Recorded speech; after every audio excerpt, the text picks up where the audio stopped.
Listen, I think the Philadelphia Eagles have gotten this right. I think they did the right thing. You are such an instigator. What are you So talking funny. about? What are you instigating for? What do you mean? Okay, go ahead. I mean, listen to this. Finish your intro of it. I'm Go just ahead. saying, listen to Saquon Barkley discuss the situation in Philadelphia. So there was some speculation about what the Eagles were going to do, whether or not they were going to play Saquon Barkley to try and chase the record, to try and chase that record of Eric Dickerson. He needs 101 yards in the finale to go ahead and chase and gain that record here in the final week of the season against his ex, the Giants, and they decided, no, we're not going to do it. We're not going to play him. We're looking out for bigger things, and here was Saquon's answer to all. He asked me if I wanted to play, if I want to go for it. I said on Sunday, I probably didn't care too much for it. When I slept on it, I was like, there's an opportunity to implant my name in football history. I may never get another opportunity like that again. So I'm down, but at the end of the day, I don't care for putting the team at risk. He's the head coach for a reason. He makes the decisions, and whatever decision he wanted to make, I let him know, if you want me to play, I'm going to go out there and make sure I get it. And if we don't, I'm okay with that too. We had a conversation, called me back, let me know that we're probably going to be resting. My reaction was kind of like I told my family. Obviously, my family probably wanted a little bit more than me, but at the end of the day, the most important thing is winning football games, and we're in the playoffs, so I got a bigger goal in mind anyway. I love what he says, but I just somebody need to make the decision. Don't make him out to be the bad guy. Don't make him out to be a selfish person. Don't put that on him that way. It's the record. You play for championships, but keep this in mind. You play for record.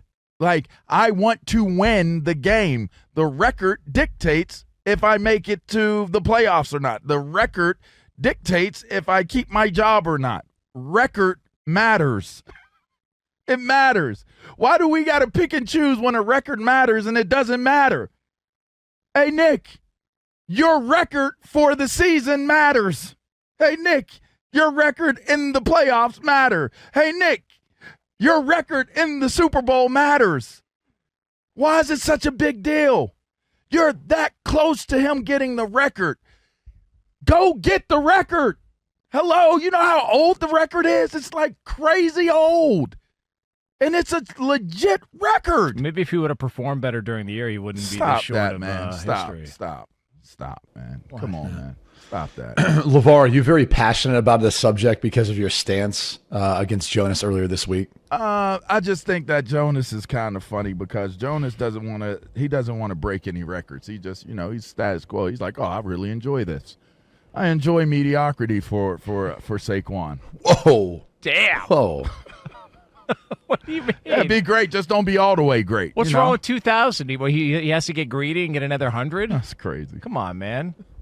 Bigger things in mind. I tell you what, Nick Sirianni wanted them 2,000, didn't he? Boy, wanted them 2,000. Okay. Got you in the position you in right now. If Saquon Barkley said, I want it, do you really think that they would overrule his decision? I just don't think that you put him in a situation where he has to be the bad guy in the scenario or come across as selfish. That's all I'm saying. Do you think that would come across as selfish if he said, yeah, I want the record? It could be perceived as selfish.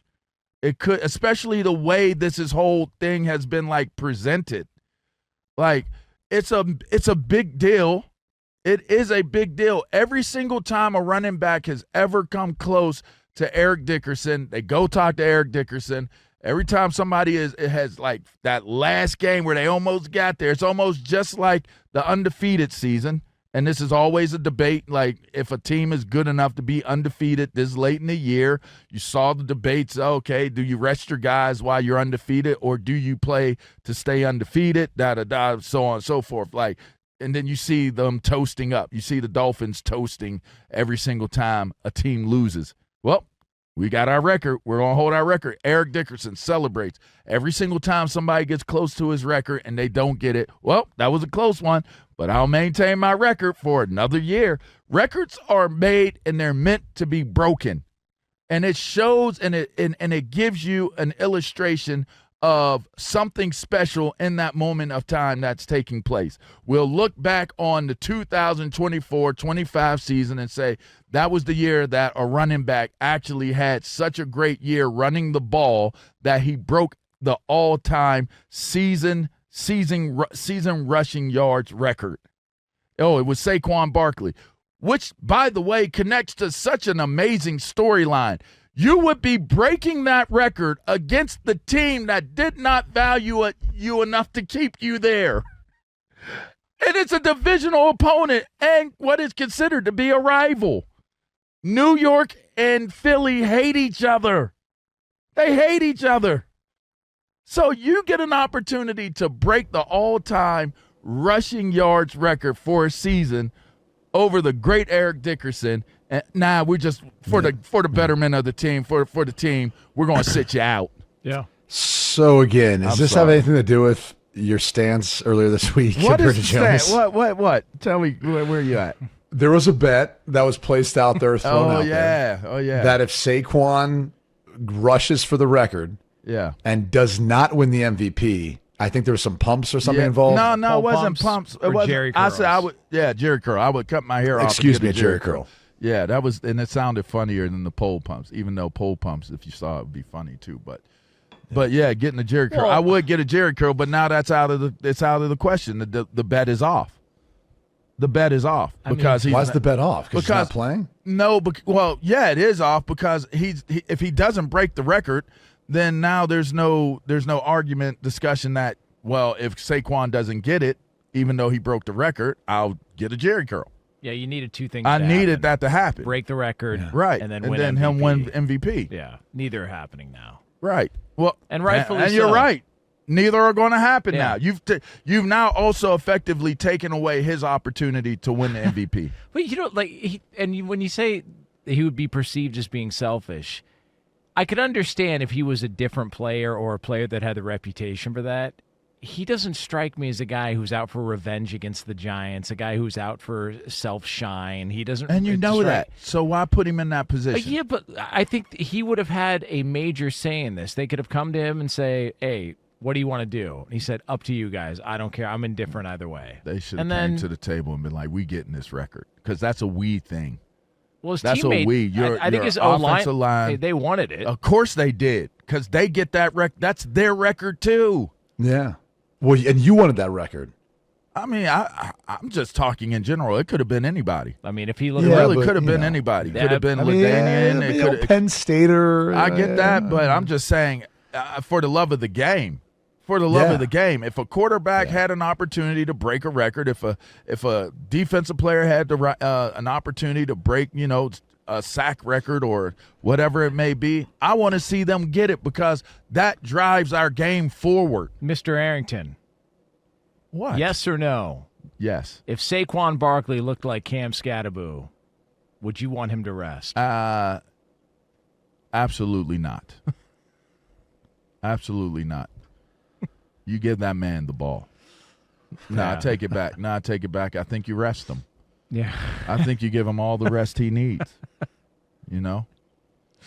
Based on appearance alone. No, just based off of appearance. You let him rest. Whatever. He's already run up the score enough times on the Giants. He doesn't need to do it again. Man, everything's fine. Anyways, I just think on a more serious note, if it was Scatterbo that was in the situation that Saquon Barkley is in, I should say he should play. I would want him to. Right, you want him to get it, huh? Absolutely. There you go. We need what we can now get. That made it better right there. You was trying to get there with the way you positioned it. I positioned you perfectly. We need what we can get. Yeah, we'll take. There you what go. We can get Take that. what you can get. Yeah, absolutely. I love the impassioned take on it, though. I do appreciate that. I'm just saying, you do play for record. 100%. You play for record. That's why we play the game. There's a lot to play for in this case, right? Like I've talked about before, the Sirianni, Dable, that division rivalry, those two previously coaching together, their kind of friendship.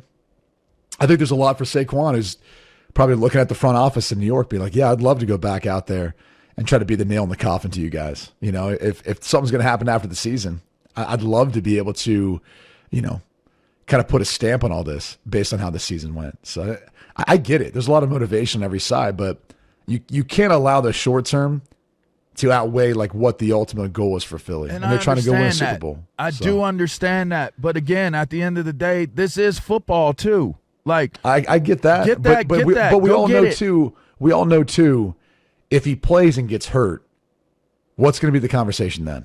I understand that, and I made that Well, point. it's not understanding. Like, there, for a guy with Nick Sirianni who's with an organization that it feels like they're looking for every single thing to nitpick him about. Why give them any additional ammunition? Like, that's the other part of it is, this is a franchise that's moved on from a Super Bowl winning head coach after 2 years, had moved on from Chip Kelly after going to the playoffs and back-to-back 10-win seasons.